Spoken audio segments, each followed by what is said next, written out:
ada pertanyaan. Ini hanya soft launching. Saya berharap juga kalau ada waktu kita ingin... Anggota DPR RI fraksi Partai Keadilan Sejahtera Fahri Hamzah meluncurkan buku keempatnya berjudul Demokrasi, Transisi, Korupsi di Press Room Gedung DPR RI Senayan, Jakarta, Selasa 15 Mei lalu.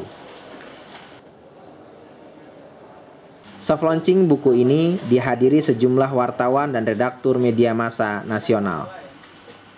Buku tersebut merupakan pertanggungjawaban Fahri atas kritikannya terhadap KPK yang selama ini dianggap kontroversial. Karena kalau tidak disampaikan secara utuh nanti orang salah paham. Seolah-olah kita tidak pro dengan pemberantasan korupsi. Makanya saya sajikan, saya bukan tidak pro kepada pemberantasan korupsinya, tetapi saya mengkritik cara pemberantasan korupsi yang kalau salah itu bisa gagal pemberantasan korupsi seperti ini gitu.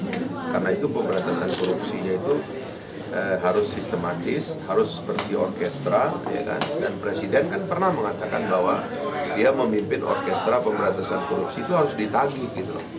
Presiden harus ditagih karena omongannya itu. Apakah dia masih memimpin orkestra pemberantasan korupsi? Gitu loh.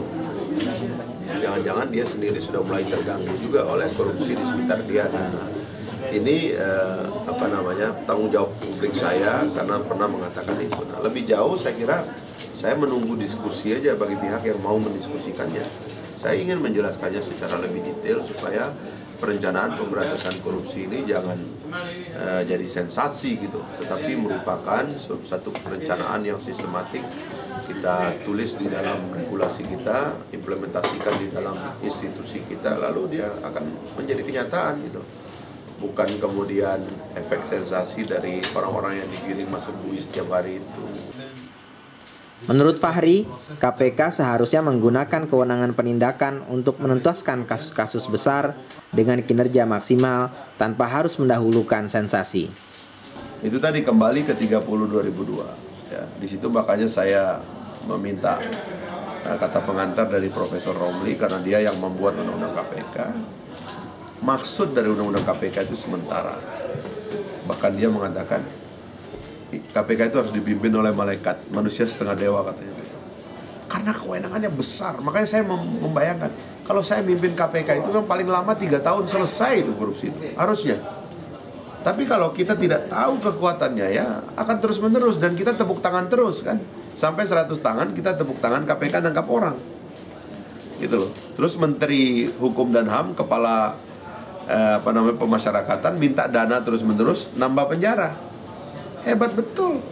Ini sama dengan pemerintah sibuk memberantas kemiskinan atau mengentaskan kemiskinan terus mengatakan kita sukses memberantas kemiskinan terus-menerus karena kemiskinannya meningkat.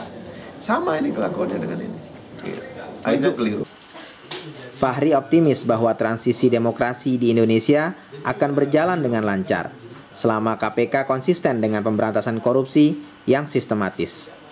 Itu sifat transisi dari demokrasi itu sendiri, gitu. Karena dia ada kebebasan di satu sisi, ada rule of the game satu sisi yang lain.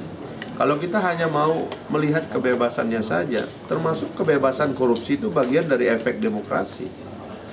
Orang bebas mencuri, orang bebas punya kreativitas untuk mewaspadai hukum atau mengakali hukum, itu adalah efek dari demokrasi. Tapi hukum harus lebih cerdas dari itu semua.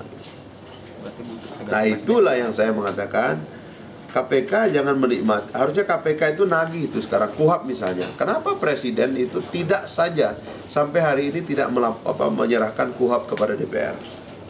Padahal KUHAP itu adalah ruang korupsinya banyak itu. Mau nahan orang, mau apa itu ruang negosiasi semua. Dari setiap tahap itu ruang negosiasi semua. Dari Senayan, Jakarta, Khairul Rizko, Topas Arianto, Zakaria melaporkan untuk FPKS TV.